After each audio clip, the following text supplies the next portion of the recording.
Hey there, second graders. It's finally Friday. Yay. How are y'all? Hope you're okay. Again, apologies. My videos have been glitchy. I'm trying to troubleshoot it. It doesn't seem to be working very well. So I'm going to do my best to teach you as clearly as I can through talking, which isn't the greatest thing in the world, but I know you can hear my voice, and then I'll show you things and hopefully you can kind of see them and see what I'm talking about. But anyway, first thing we're going to do today is we're going to look at the Rec and Rec to get warmed up. And then we're going to move to using something new today. In your packet, you will see that you have a sprint to do today. And the sprint is what I would call pretty easy for you. It is made up of adding and subtracting, that's for sure. So it's got both adding and subtracting in it. But if you pay close attention to what Mrs. Randall calls fact families, there's kind of a rhythm to the paper, and you should be able to whip through it, I think, in pretty easy time. For instance, I'm going to talk about the first 4 problems, which are on your paper. You could follow along with me right now if you have it close by. Number 1, 2 plus 1, 3. Then number 2 is 1 plus 2. That's also 3. Okay, then we go to number 3, and 3 is the big number. Take away 1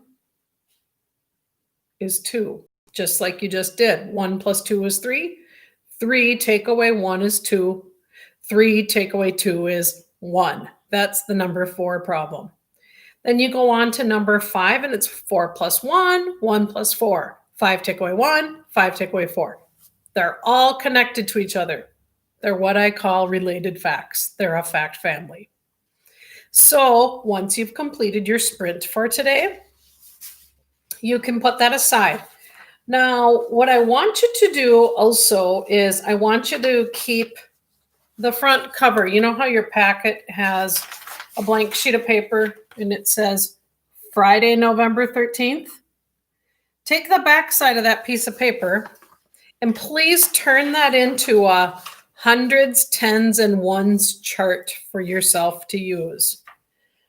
And then there's one more sheet today with today's assignment that I need you to cut apart the ones, tens, and hundreds. And these are called place value discs. We're going to use them today. And if I'm not mistaken, I think we're using them again on about Monday or Tuesday. So please keep them in a safe spot. Maybe cut them out and put them in a little bowl or a little Cool Whip container or a yogurt container or something like that. Keep them handy. Put them in a baggie. We will again. The nice thing is when we get back to school, I have really nice ones that we get to use there, and we don't even normally bother with cutting these out, but since we're at home, we had to. I've got some right here that have the markings right on them, and they're cool. They're kind of squishy foam, and they work great in our lessons. So today what we're going to do is we're going to use the hundreds, tens, and ones discs. So if you don't have them cut out, stop the video, go cut them out so that you can come back and we can finish this up together. Okay. Now I got to grab one more thing that I need.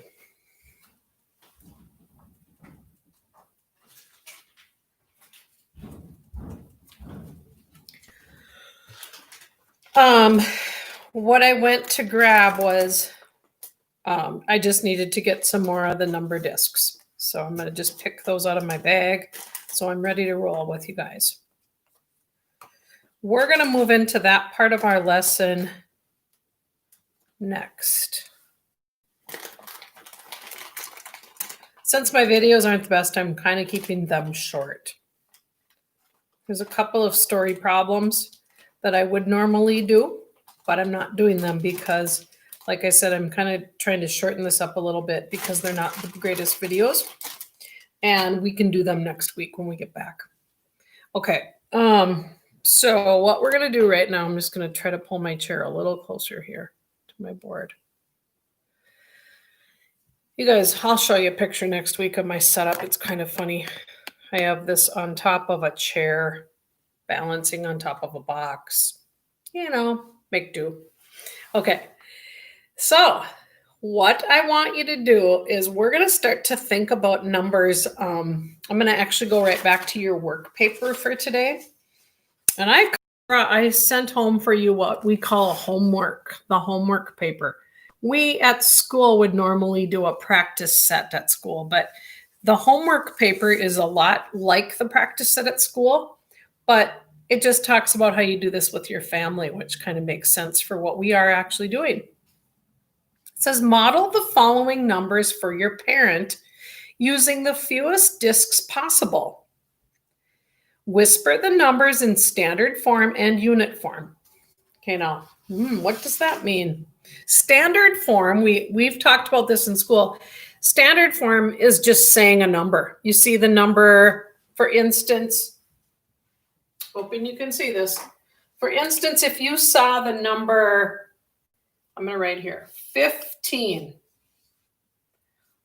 15. That is number 15. That's how you say it. You say 15. That's what we mean when we say to say a number in standard form. 22. That's written as a 2 and a 2. So the 22 is 2, 2. Okay, so today what we're going to do, though, is we're going to use the discs that I just showed you to represent numbers. And we're going to represent them in the hundreds, tens, and ones column on my board. So in the number 15, we can see that there's 1 10 and 5 ones. So just like your little number discs, my discs have numbers on them. That's my number 1 disc. These are my tens discs. They're green. Sorry. And these are my hundreds discs. They're blue. So this is how it goes. I don't need a hundreds disc right now because I'm not modeling a number that has 100 in it. I'm just modeling the number 15.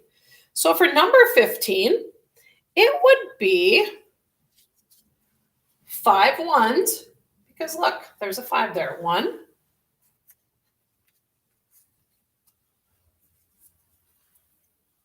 2,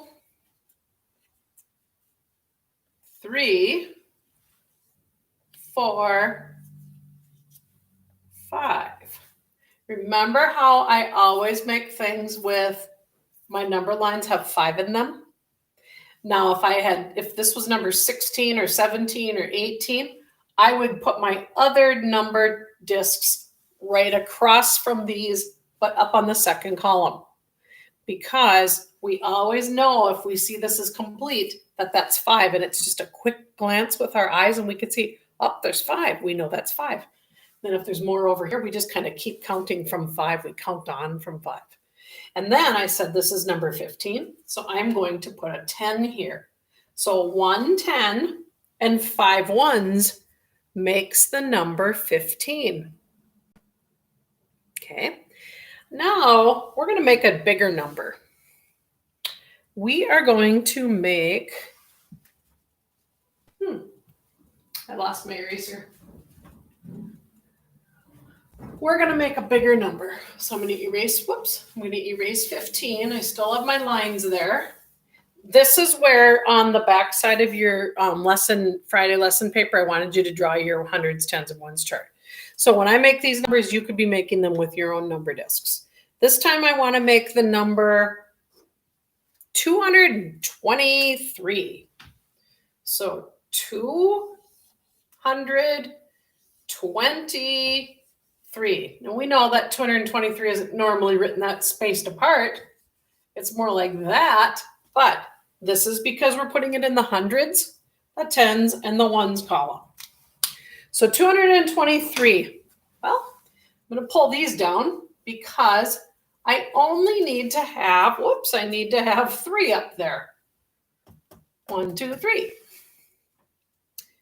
In the tens column, What should I put there? Tell your parent if they're sitting close by. Or tell yourself, I need another 10. There it is. So now I have 23 up there. Remember, that's the number in standard form. And now, how many hundreds do I need to put up? Right, I need to put up 2 hundreds.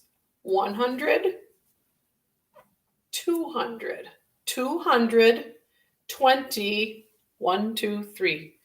223. Okay, so on your paper today, I dropped mine. As I said, as the directions say, they say model the following numbers for your parent. Well, that just means 15. It just means show them what 15 would look like with your discs. Put out a 1, 10, and 5 ones. What I'd really like you guys to do is, I'm going to just use the whiteboard marker to model this. I'm going to do it over here quick.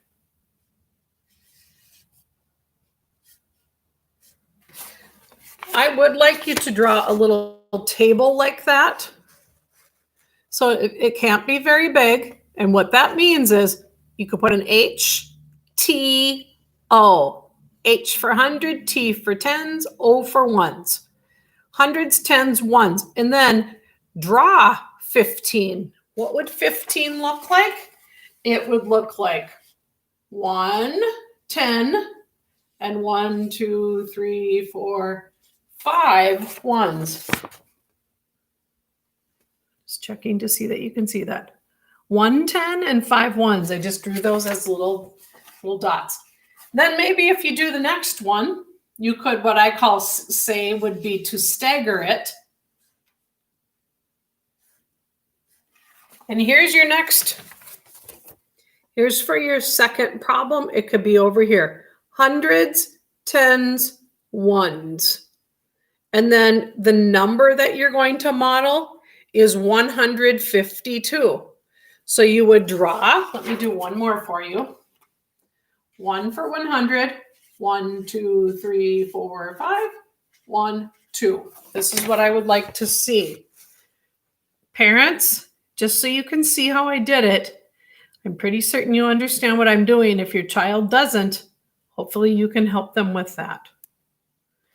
I want you to do your problems up on top like that.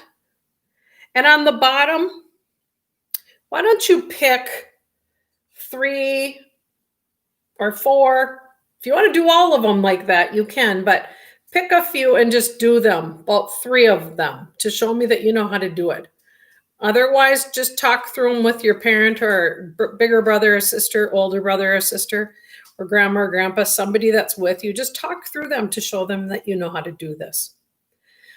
Parents and family, please don't get stressed if this is hard. We will be reviewing this stuff next week at school, and this is the beginning of a long process that we're going to be working on with place value. And then we move into adding and subtracting and knowing our place value really well.